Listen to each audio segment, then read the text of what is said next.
Salut tout le monde, j'espère que vous allez bien. Alors je suis trop contente de vous retrouver aujourd'hui, 4 ans après ma première... Enfin ça fait presque 5 ans on va dire, 4 ans après ma première opération.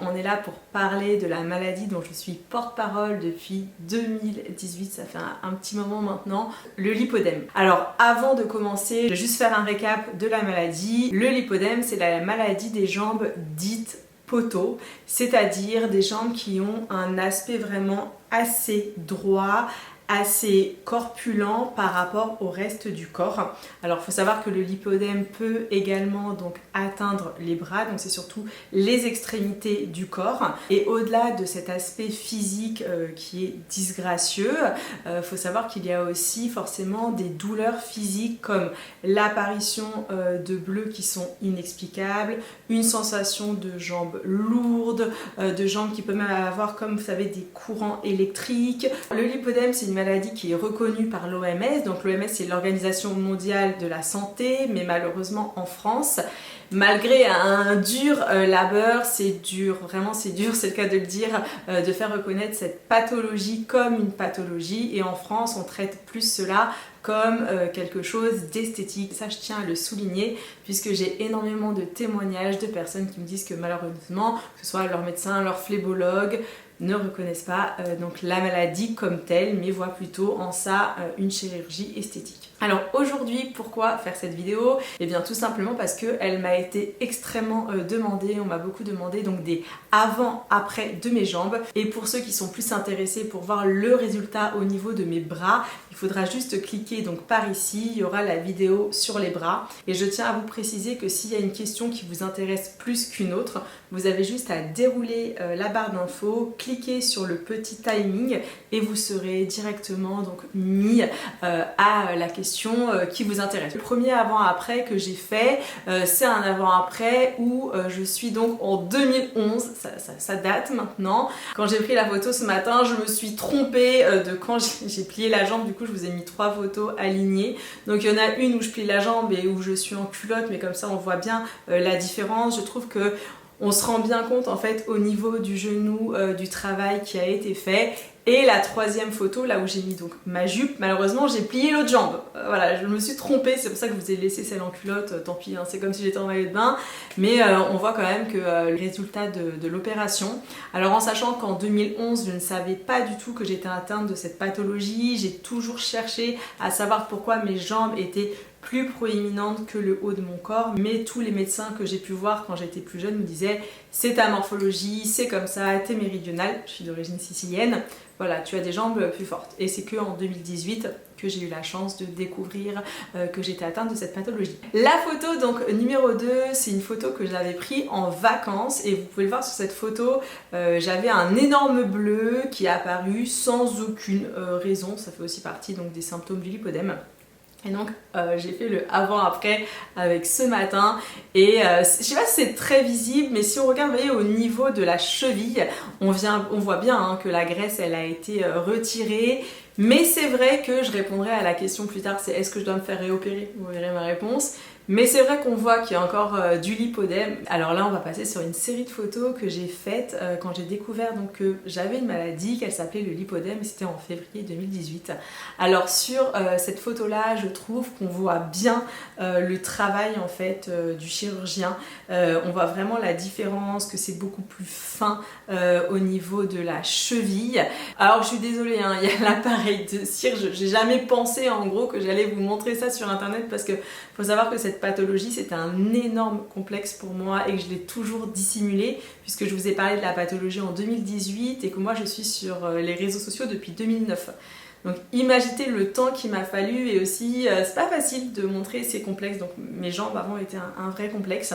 Donc voilà, j'ai pris la photo comme ça pour montrer que mes jambes étaient anormales, mais c'était plus pour montrer à ma mère qu'autre chose. Alors sur ce nouveau cliché, donc toujours pris le même jour, donc en février, bah, je trouve qu'on le voit peut-être un petit peu moins sur cette photo, mais on le voit quand même que ça a été bien travaillé au niveau de la cheville. Alors cette photo là, je trouve qu'elle est spectaculaire, et comme quoi ça dépend l'angle. C'était dur en plus ce matin d'essayer de reprendre les mêmes angles. Je trouve que là vraiment ça se voit quoi, la masse de graisse au niveau du bas elle est complètement changé. On voit que vraiment le mollet est beaucoup plus rétréci. Ce qu'il faut savoir, c'est qu'avant je ne pouvais même pas mettre de bottes, ou sinon il fallait vraiment que ce soit des cuissards très très larges, mais c'était rare que je puisse rentrer dans des bottes ou des bottines. Aujourd'hui bah forcément je n'ai plus aucun problème. Et il y a aussi cette photo là, la seule différence avec celle que je vous ai présentée tout à l'heure, c'est que je pointe le pied, donc ça vous laisse voir un petit peu plus la forme, mais je trouve que ça se voit, c'est léger mais ça se voit, mais dans la réalité je trouve que c'est même plus probant que sur les photos. Alors là je trouve que le cliché il est vraiment parlant, on voit vraiment la différence entre les deux jambes. En fait j'avais peur, vous savez, ce matin de faire les photos, je me disais est-ce que je vais voir la différence ou pas, parce que moi je le ressens, mais des fois tu oublies, tu vois, et je trouve que là franchement ça se voit. Et d'ailleurs n'hésitez pas à me dire dans les commentaires sur quelle photo vous trouvez que ça se voit le plus, ou est-ce que vous ne voyez pas de différence. Alors maintenant je vais vous montrer un cliché que j'ai pris juste avant de me faire opérer. Et donc le résultat, on est à pratiquement 5 ans maintenant, puisque je me suis fait opérer, si je vous dis pas de bêtises, donc c'était le 5 décembre 2018. Et je trouve que le avant-après, il est dingue. Là, franchement, on voit bien le travail qui a été fait au niveau du genou. Le genou, il est complètement dessiné. Pareil au niveau de la cheville, du mollet. Enfin, je trouve que c'est assez incroyable le travail donc du chirurgien. Et on finit par ce dernier cliché que je trouve pareil, assez probant. On voit bien quand même la masse de graisse qui a été retirée. Je trouve ça assez fou. Je vais vous montrer là tout de suite en live. Je vais lever mon pantalon pour que vous puissiez avoir une idée, parce que je voulais aussi vous le faire direct dans la vidéo. Vous savez, c'est pas si facile que ça hein, de faire des avant-après, et en vrai c'est assez anxiogène. Donc attendez, je monte sur mon canapé pour bien vous montrer. Donc voilà ma jambe actuellement. Vous voyez, au niveau de la cheville, voilà, c'est comme ça. Donc par rapport à avant, ça a quand même rien à voir. Et on reparlera de ça tout à l'heure, je vous dirai quelque chose. Alors c'est parti, maintenant que je vous ai montré les avant-après, je voulais vraiment commencer par ça pour la vidéo, parce que je pense que le avant-après, c'est ce qu'on me demande le plus. Je croise les doigts, j'espère que vous aurez aimé, donc c'est avant-après, et j'ai hâte d'avoir vos commentaires pour savoir ce que vous en pensez. Alors maintenant je vais répondre aux 10 questions qu'on me pose le plus souvent, en sachant que la réponse, elle n'engage que moi, c'est ma façon de penser, c'est ce qui en a découlé de mon vécu, mais que je ne dis pas que tout ce que je dis c'est parole d'évangile, encore une fois. Donc vraiment, voilà, c'est mon avis, vous en prenez, vous n'en laissez, mais ce n'est pas des réponses qui veulent avoir un sujet de polémique. Je le précise vraiment parce que j'ai vraiment eu des personnes très négatives, très méchantes suite au fait que j'ai essayé de parler de la pathologie, et surtout je peux me tromper. Première question, c'est est-ce que je suis satisfaite des résultats 4 ans après? Alors pour tout vous dire, oui et non. En fait c'est difficile de vous dire que oui, parce que malheureusement l'arrière donc de ma jambe, je ne sais pas si vous allez voir ici, mais il reste encore assez, comment vous dire, assez proéminent.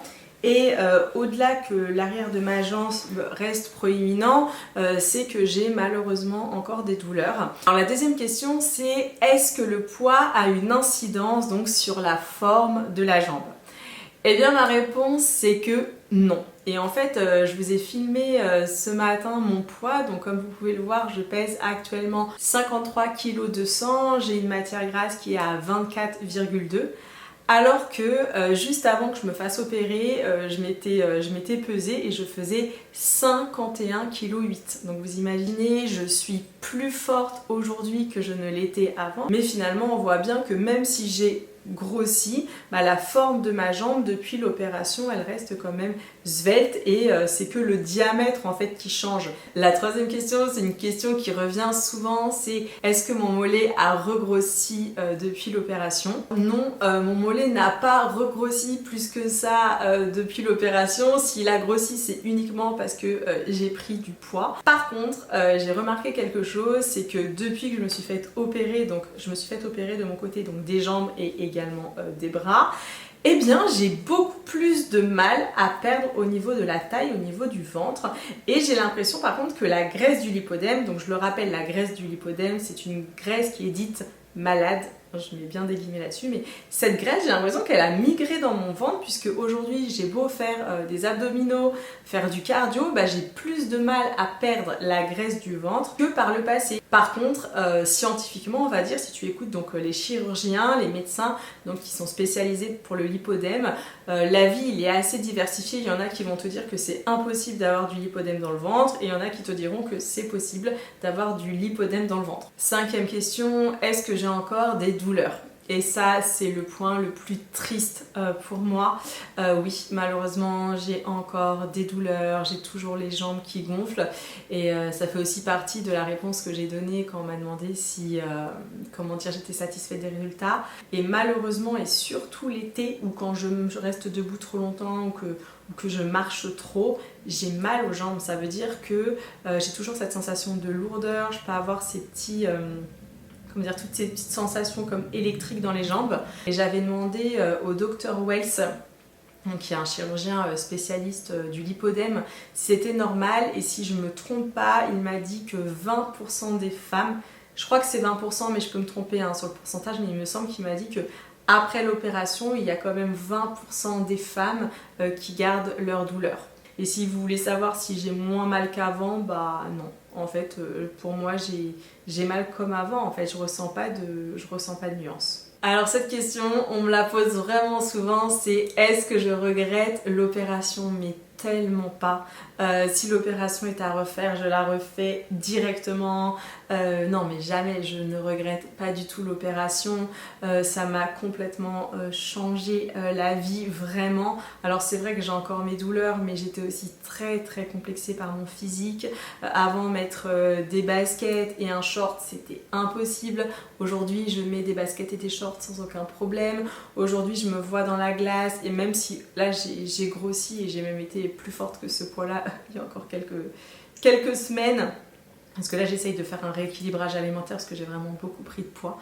En gros, mon poids de forme normalement c'est entre 50 et 51, et là j'étais arrivée à 55 kg pour vous donner une petite idée.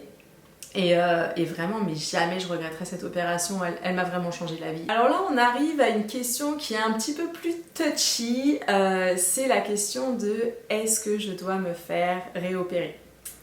Alors pour tout vous dire, si je me fais réopérer, je me ferai réopérer par le docteur Wells. C'est un médecin que j'ai découvert, que je trouve incroyable. C'est un médecin en fait qui est très humain, et qui aujourd'hui opère avec les mêmes prix, à quelques, on va dire, euros près du prix qui était en 2018, puisqu'il faut savoir que depuis que j'ai médiatisé donc, cette maladie, malheureusement les prix ils ont fait une inflation assez mirobolante, et je trouve ça vraiment très triste que c'est autant pris d'ampleur, parce que finalement on est sur une pathologie, on essaye de traiter pour le bien-être des gens. Moi du coup c'est vrai que j'ai eu une très grosse accroche avec le Dr Wells, donc c'est une approche humaine, parce que comme vous le savez, moi je suis quelqu'un qui marche au feeling, et donc je suis partie voir le Dr Wells en Allemagne pour lui présenter donc mes jambes, c'était en février il me semble. Et il m'a fait passer un examen, je crois que c'est un peu comme une échographie, c'est un examen avec des ondes. Et il m'a expliqué que malheureusement, comme je vous l'ai dit, pour les douleurs, c'est lui qui m'a dit que j'aurais toujours mes douleurs. Et pour le reste de gras qu'il y a dans ma jambe, je pense que vous voyez là très nettement à la caméra. Alors, il faut savoir que ma jambe droite est beaucoup plus touchée que ma gauche. Je ne sais pas si on voit sur ma... Vous voyez, ma gauche, elle est moindre. Elle ne mérite pas forcément d'être touchée. Mais celle-ci, quand même, hein, elle est plus... encore plus épaisse. Bon, j'espère que vous verrez bien quand même à la caméra. Eh bien, s'il m'opérait, il pourrait m'opérer, parce qu'en effet, il a constaté lui aussi qu'il restait de la graisse, mais le souci c'est que je risque un escarre, parce qu'il a dit que le travail qui avait été fait donc, par le docteur Eck était vraiment super, et moi aussi vraiment je trouve que le travail qu'a fait le docteur Eck, c'est magnifique, hein, les jambes que j'ai aujourd'hui, mais que en effet il reste de la graisse, ça c'est vrai, mais que des fois en fait on peut pas non plus Vous savez, on a tous besoin d'un peu de graisse, donc si tu retires tout, tu as un risque d'escarre et mon Dieu, j'ai vu des rats et oh là là, on en parlera après, mais voilà, il m'a dit que si je voulais me faire réopérer, je pourrais me faire réopérer, mais qu'il y a un très très gros danger sur les suites opératoires.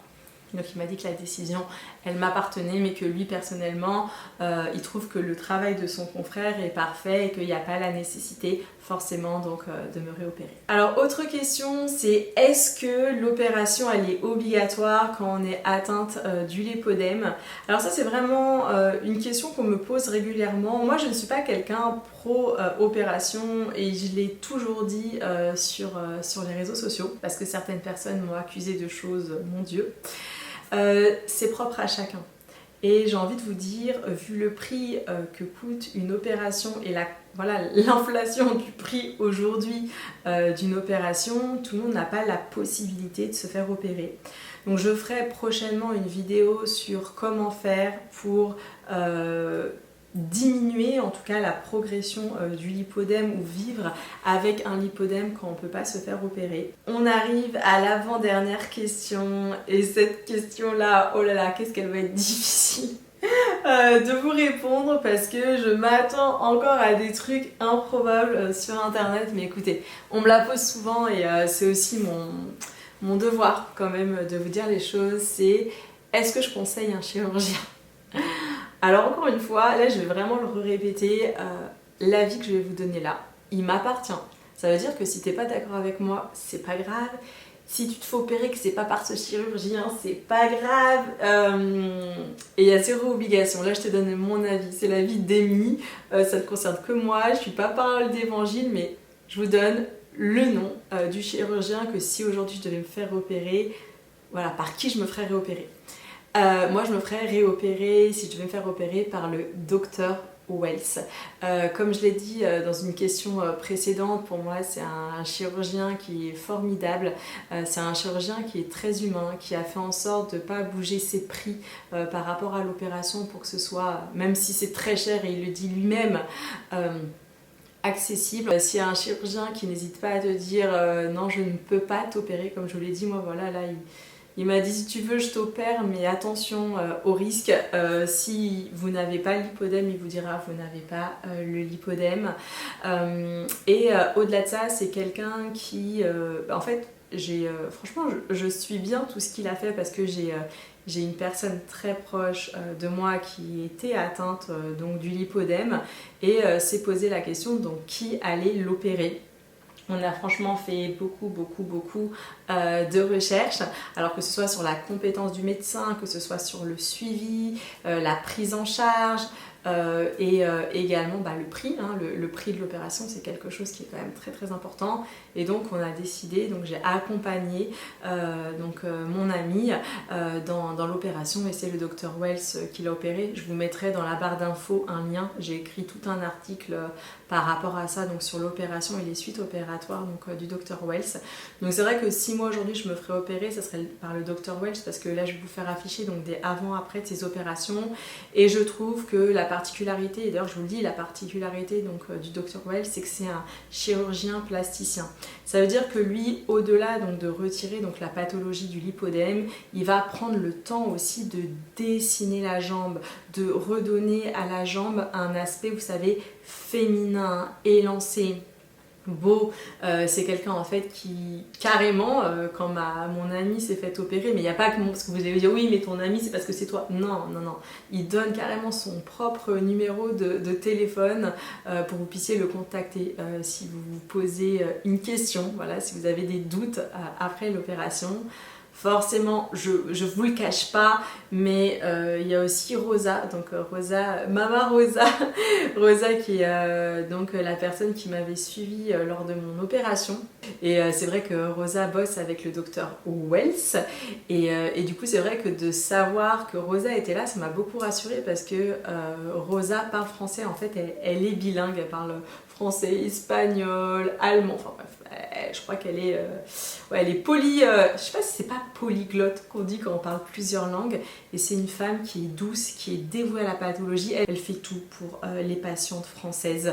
Et voilà, de savoir que Rosa donc bosse avec le Dr Wells, ben moi ça m'a encore plus motivée à guider mon amie pour qu'elle se fasse opéré par le Dr Wells. Il opère à la clinique des sports, donc c'est à Duisbourg, et ce qui est cool c'est que les chambres elles doivent faire peut-être 3 fois la superficie de la chambre où moi je m'étais fait opérer. C'est beaucoup plus lumineux.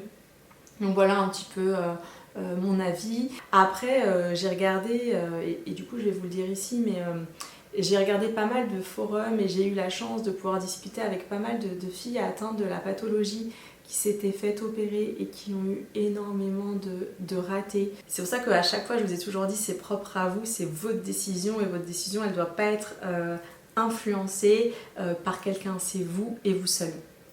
Donc voilà, donc c'est pour ça que cette question on me la pose souvent, on me demande souvent quel chirurgien tu conseilles. Donc voilà, je vous le dis, c'est vraiment, ça m'appartient cette réponse. Moi, ça serait le Dr Wells sans hésitation. Donc mon amie qui s'appelle Lina, elle ne regrette pas du tout donc ses opérations avec le Dr Wells. Elle ne sait pas encore si elle se fera opérer du bras, elle aurait besoin de se faire opérer des bras, mais voilà, on va laisser un petit peu passer du temps parce que c'est vrai qu'en général, tu as les résultats finaux au bout d'1 an. Et d'ailleurs, je ne l'ai pas dit non plus, mais les collants de contention, c'est important. Si vous ne pouvez pas faire de drainage lymphatique, et bien portez de temps en temps votre collant de contention. Vous savez que moi, ce que j'adore et que je porte de temps en temps, bah, c'est l'hypoélastique parce que je trouve que vraiment, tu as un bon maintien.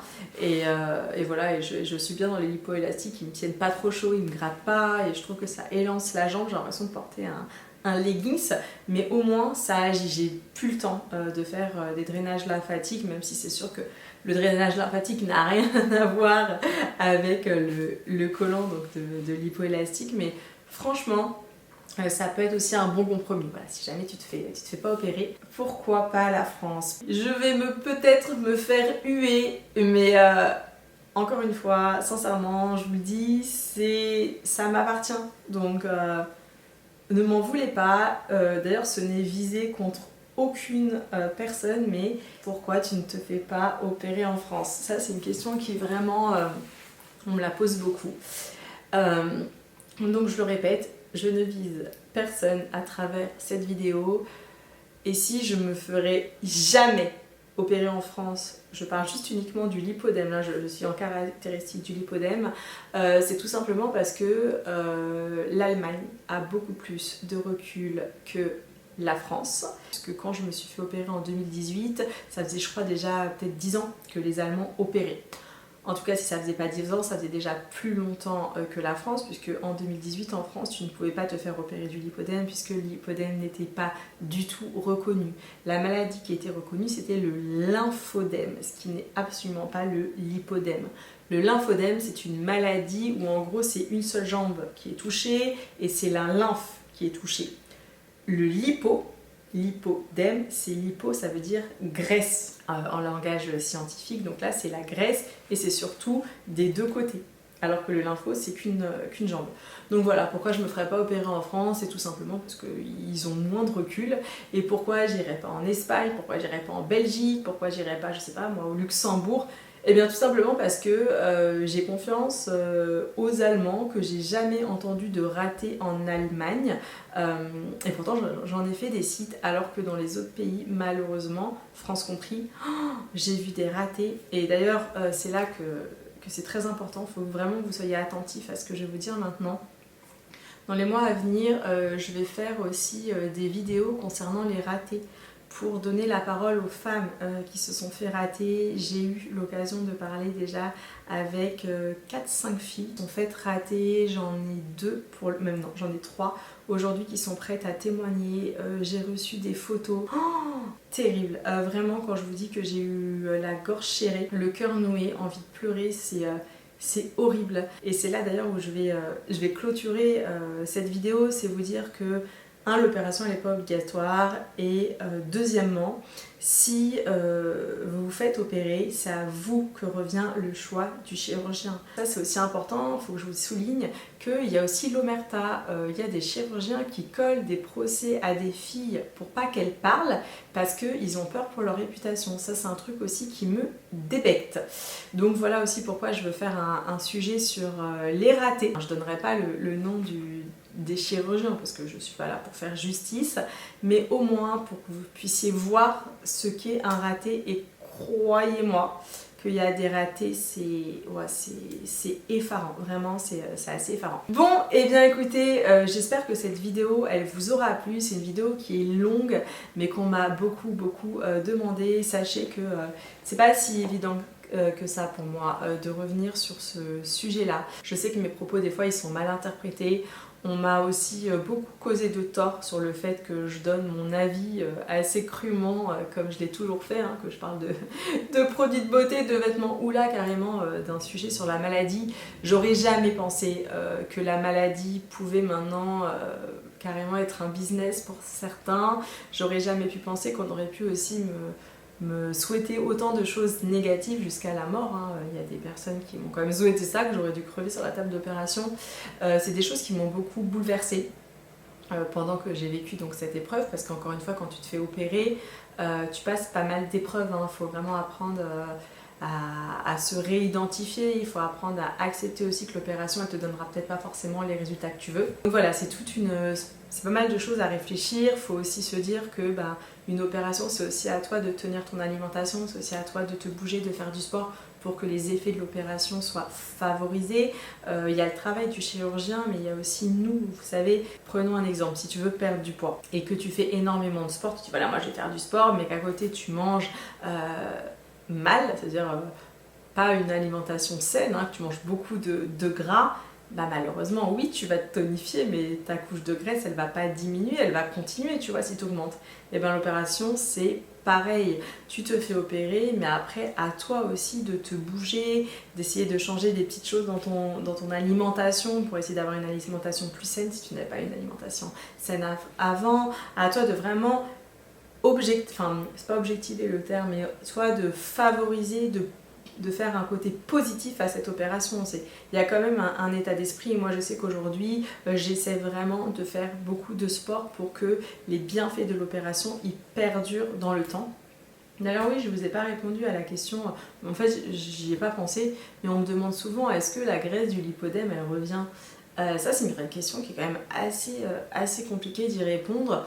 Moi je pense qu'elle ne revient pas dans les endroits où elle était retirée, mais je pense qu'elle peut migrer. Dans mon cas, dans le ventre. Bon, et bien, merci beaucoup d'avoir regardé cette vidéo. Si elle vous a plu, n'hésitez pas à me mettre un petit pouce vers le haut. Ça me fera très chaud au cœur. Sachez que je regarde tous les petits pouces. Pour moi, c'est très important. Si jamais vous avez d'autres questions auxquelles je n'ai pas répondu, n'hésitez pas à me les écrire. Parce que je pense que le lipodème, c'est une maladie qui malheureusement suscite énormément de questions. Et je pense vous avoir tout dit. Je vous mets donc dans la barre de description toutes les informations nécessaires qui peuvent vous servir si jamais vous êtes malheureusement atteinte d'un lipodème. Je dis atteinte parce que c'est plus les femmes que les hommes. C'est très rare d'avoir des hommes. Je crois qu'il n'y en a pas. Voilà, c'est peut-être 1% d'hommes touchés, mais normalement il n'y a pas d'hommes touchés. Et je vous dis à très vite pour une prochaine vidéo. Ciao!